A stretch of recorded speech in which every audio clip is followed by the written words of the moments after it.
Hi, my name's Adam Weymouth, and I'm talking to you from the main conference hall at the UN negotiations in climate change in Poznan, Poland. As many of you will know, these talks fall halfway between the talks in Bali last year and the talks in Copenhagen at the end of next.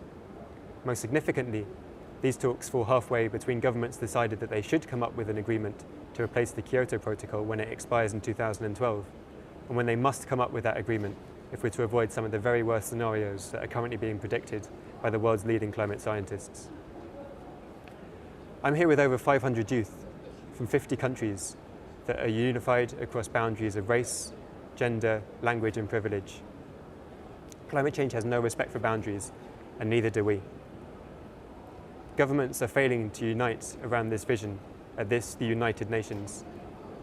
This is the 14th Conference of Parties on Climate Change, and I think the clue is in the title. They've been doing this for 16 years now. How many years can we afford to do this for? How much longer have we got left? The answer is 1 year, one single year, 365 days to come up with some sort of international binding agreement. Yes, the talks in Bali had some degree of success, but the sort of changes that most countries are currently pushing for lead to us having only a 22% chance of avoiding going over 2 degrees C. Even with a 2 degrees C rise, a third of the territory of the Philippines will be disappearing underwater. This doesn't only scare me in its astonishing negligence, but in the utter complacency which you see. I've talked to some of the delegates, I've talked to some of the NGOs, and many of them are well aware that the sort of changes that they are pushing for will lead us going above that 2 degrees C threshold. And going above that threshold doesn't just mean going a little bit above that threshold. Going above 2 degrees means that we could be getting into what is being described as runaway climate change, as we are currently seeing in the Arctic, with the melting of the ice happening 80 years ahead of predictions. Going above 2 degrees could mean going above 6 degrees. And going above 6 degrees doesn't even bear thinking about. Without any sort of exaggeration, going above 6 degrees can mean the end of civilization as we know it. Gambling with our future is completely unacceptable. The global north is trying to get away with murder, while the global south is waiting for them to sort things out. The other day I met a negotiator from Botswana who's been coming here since the Rio Earth Summit in 1992. He's been coming here every year since then. Every year he hears the West talking about the importance of reducing emissions, promising to reduce emissions, promising to help the global south adapt, promising to transfer technologies to the global south. And every year he hears promise after promise after promise broken. The way I see it, if you've broken something, it's your responsibility to fix it. Countries in the West, countries like Scotland, have an historic responsibility for the emissions that are currently in the atmosphere. They are the ones responsible for the 160,000 deaths that are already happening each year as a result of climate change, according to the World Health Organization. Don't talk about China and India. Talk about here and now. Giving money to help the two-thirds world adapt to climate change is not about charity or aid. It's about compensation. The delegate from Botswana told me something else. I was talking to him about how I felt it was our individualism which is alienating us from the environment and thus leading to its destruction. It's the other way around, he said.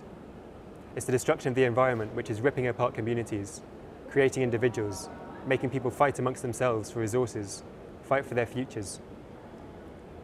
Climate change is destroying every aspect of the lives of people who are furthest away from where the problems are being caused.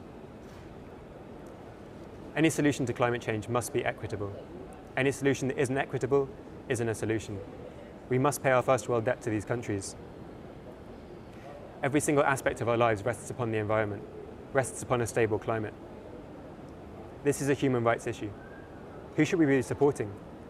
Those that are currently profiting from the plundering of the planet's resources, or those who are being hardest hit by rising food prices, rising energy prices, by the economic crisis, by freak weather conditions?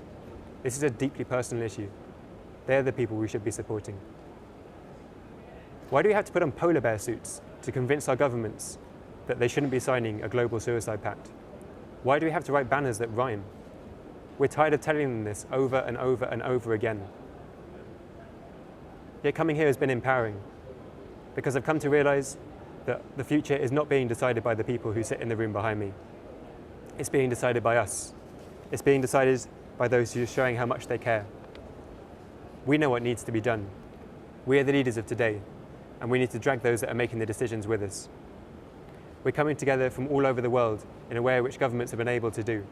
We are the ones uniting around a shared vision that the planet so desperately needs right now.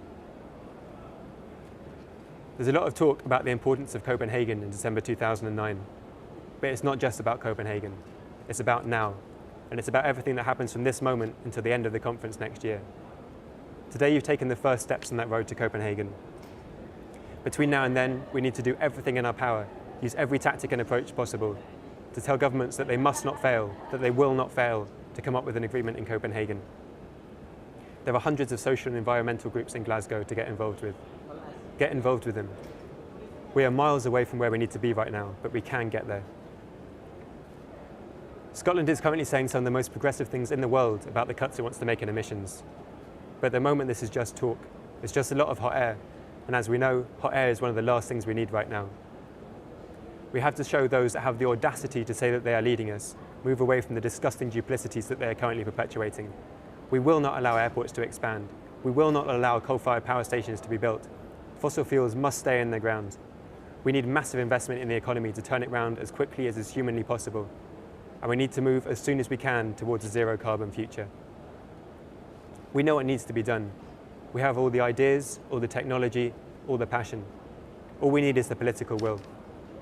And the political will does not come from the people that sit in this room. It comes from us, and it comes from everything we do from now until Copenhagen. This year is one of the most important in human history. And if those that are negotiating, supposedly on our behalf, cannot make the sort of radical commitments that they must, then they must stand aside. We can pay trillions of dollars to bail out the banks. We can pay trillions of dollars to bail out the very system that is currently perpetuating this destruction. But we can't bail out a dead planet.